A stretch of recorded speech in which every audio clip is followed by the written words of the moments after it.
विशेष संवादमा हाम्रो साथमा हुनुहुन्छ वरिष्ठ राजनीतिक विश्लेषक बोधराज नेउपाने सर। स्वागत छ। नमस्कार। नमस्कार। आरामै हुनुहुन्छ? एकदम। आजको चर्चाको विषय अब फेरि राजावादीहरू सडकमा निस्किन थाले। अहिलेको सुशीला सरकार पनि फेल भयो भनेर जनताहरूले आज धुत्कार्न थालेका छन्। शेरचण्ड ओली, जसलाई तपाईले शेरबहादुर देउवा, केपी ओली र प्रचण्डलाई शेरचण्ड ओली भन्नुहुन्छ, उहाँहरूले फेरि टाउको उठाएको अवस्था छ।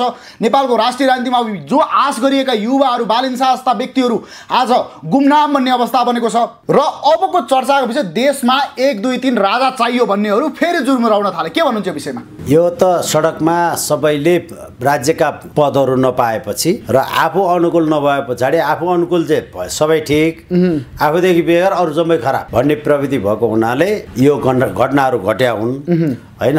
वैकल्पिक टेकओभर पावर हो राज संस्था। राज संस्थाले एजेन्डा बोकेर आउनुपर्छ। मेरो पहिलाको भनाइ नै त्यही हो। लोकल लटकारी एजेन्डाहरू सहित आउनुपर्छ। राजाले देश चलाउँदा केही फरक पर्नेवाला छैन। तर अहिले यो सडकमा आएर राजावादीहरूले अब आज बेलुकालाई छिरेन भनेदेखि बिहान बोल्या पैसा चाहिँ के अरे तिनीहरूको त बोली होइन। आजै लिएर आएर नारायणी सभा गरेर ढोका लाएर नासो बुझाइहाल्ने भनेर हल्ला गर्न आइरहेछन्। यस्तो बोल्न थाले 6 वर्ष 7 वर्ष भयो ती राजावादीहरूले। तर बोल्दा बोल्दै कुनै दिन फ्याट भइदियो भने के हुन्छ अवस्था? राजा यो देशमा आउने भनेदेखि नि शेरचण्ड ओलीले ल्याउने हो। कसरी सर? कारण कसरी? होइन, अरू कसैले ल्याउँदैनन्। किन? होइन, कसैले ल्याउँदैन। अरूले गीत गाउने हो, ल्याउने शेरचण्ड ओली नै हो। तपाईँ त्यही भन्नुहुन्छ? अहिलेको अब कन्डिसन हेर्नुहोस् है। तर अहिलेको अवस्था हेर्दै म यो सबै कन्डिसनहरू मैले भने जम्मै मिल्नुपर्छ भन्ने छैन। म ज्योतिष पनि होइन होइन, म भविष्यवक्ता पनि होइन। मैले देखेँ सिनियरहरू 2-4 वटा सिनियरहरू मध्येको एउटा सिनियर के छ थाहा छ तपाईँलाई?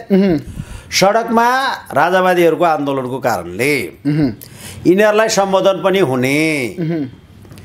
अब सत्तामा फर्केर आउँदा संसद पुनर्स्थापना भयो भने शेरचण्ड ओलीले राजा ल्याउँछन्। ल संसद, तर प्रचण्डले आज मात्रै बोलेका छन् कि केपी ओलीले संसद पुनर्स्थापनाको कुरा गरेर देशलाई फेरि दुर्घटनामा लाने बाटोतर्फ लाँदैछन् भनेर प्रचण्डले बोलेका छन्। जेएनजीको गाली नखाना निम्ति बोलेको शब्द हो त्यो। प्रचण्डले छेपाराको कुरो नगर्नुहोस्। त्यो पर्सिको दिन ऊ राजा बठा पहिला आफै पुग्याउनु। तर प्रत्यक्ष कार्यकारीको मुद्दा बोकेर सुरुमा आएको प्रचण्ड होइन? को कहिले आएको रे त्यो?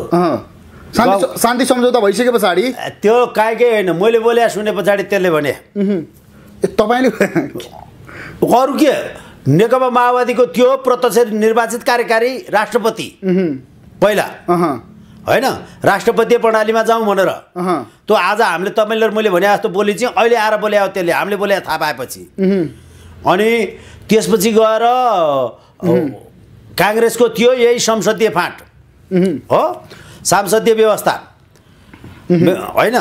त्यही शब्दमा गइसके पछाडि अनि यो दुईटाको बिचमा होइन आफ्नो एजेन्डा काहीँ नभएको हुनाले 2 जिब्रे लठापेर एमाले होइन कार्यकारी प्रत्यक्ष निर्वाचित प्रधानमन्त्री यिनीहरूले संविधान बनाउने भन्दा अगाडि गफ लागा कुरा हुने जनताको अगाडि सुनाएको कि आफ्नो आफ्नो एजेन्डा फरक छ भन्नलाई।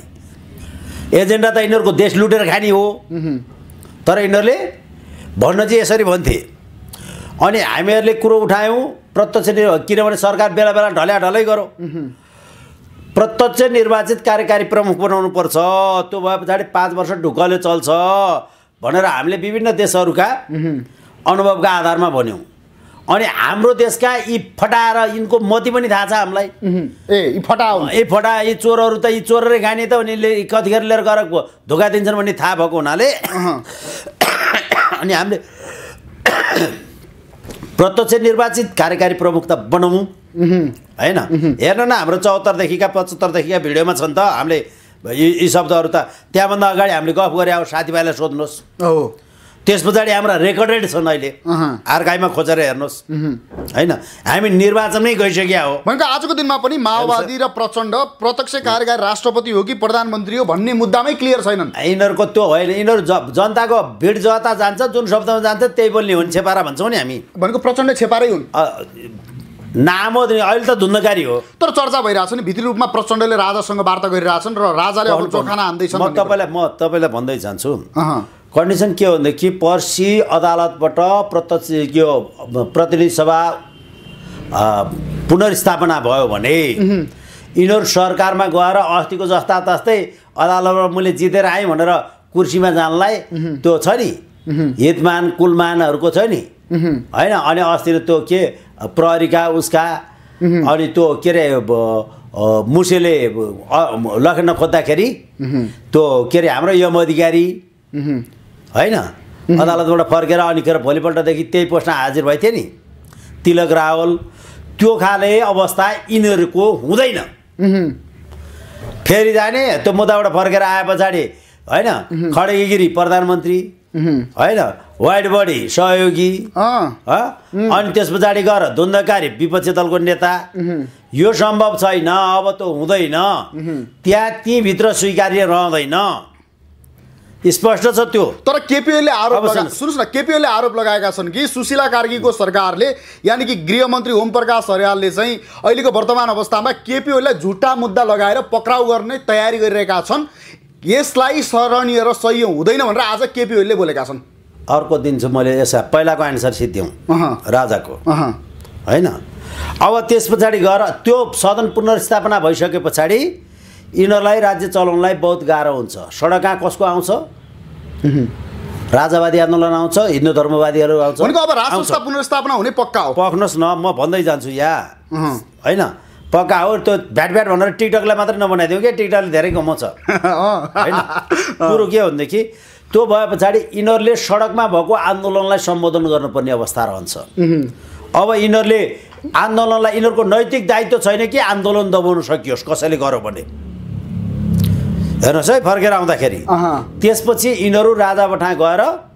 आलङ्कारिक सांस्कृतिक होइन अनि अथवा संवैधानिक के हुन्छ एउटामा एडजस्ट गरेर राजालाई यिनीहरूले आफूले ल्याउँछन् हेर्नुहोस् त्यस पछाडि दुर्गा प्रसाईको राजा ल्याउने आन्दोलन पनि तुइयो अनि राजेन्द्र लेखले पनि घर आएर सुते भयो उसले भोट माग्ने नारा पनि सिद्धियो नारै सिद्धियो त्यसको त पुरै सिद्धिहाल्यो नि त्यो त राजाको त हकलाई नि राजाको फुपूको छोरो भनिन्छु कि मैले त्यो तर सर अनि सुन्नुहोस् न यो पुरै भन्न दिनुहोस् क्या त्यो हुन्छ अनि यो गएर तिनीहरूले अनि धर्म पनि राख्छन् अनि जेएनजीलाई सम्बोधन गर्नलाई होइन सम्भवतः परदेशै खारेज गर्लान् नभए पनि भ्रष्टाचारको आयोग बनाउने र यताउति गर्ने भ्रष्टाचारका लागि 2-4 वटा फाइलहरू